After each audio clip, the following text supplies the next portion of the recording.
நீங்க முதல் நாள் அன்னைக்கு இங்க கன்சல்டேஷனுக்காக வந்திருந்தீங்க. அன்னைக்கு உங்களை பார்த்ததுக்கும் இப்போக்குமே வந்து நல்ல ஒரு வித்தியாசம் தெரியுது. பல்லுல மட்டும் கிடையாது, பொதுவா உங்களோட கான்ஃபிடன்ஸ் லெவலே வந்து இன்க்ரீஸ் ஆகுறது, நீங்க வந்து தெளிவா பேசுறது பாக்குறதுலயுமே வந்து நல்ல ஒரு வித்தியாசம் தெரியுது. நீங்க உள்ள வரும்போதே வந்து அது தெரிஞ்சது எனக்கு. ஓகே, கண்டிப்பா நீங்க சொல்றது உண்மைதான். முன்னாடி எனக்கு யாரு கூட போய் பேசவும் முடியாது.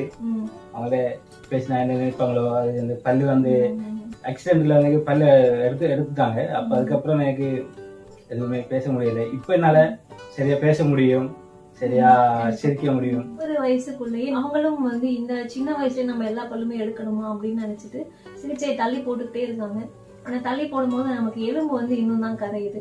அவங்களுக்கு நீங்க என்ன சொல்லுங்க? லேட் பண்ண வேணாம், வந்து சீக்கிரமா பண்ணிக்கங்க. இங்க வந்து வாங்க, எல்லாம் நல்லபடியா எல்லாரும் நல்லா பாத்துக்கிறாங்க, எந்த இதுவுமே இல்லை, எல்லாம் நல்லா செய்து கொடுக்குறாங்க. எனக்கு ரொம்ப சந்தோஷமா இருக்கு.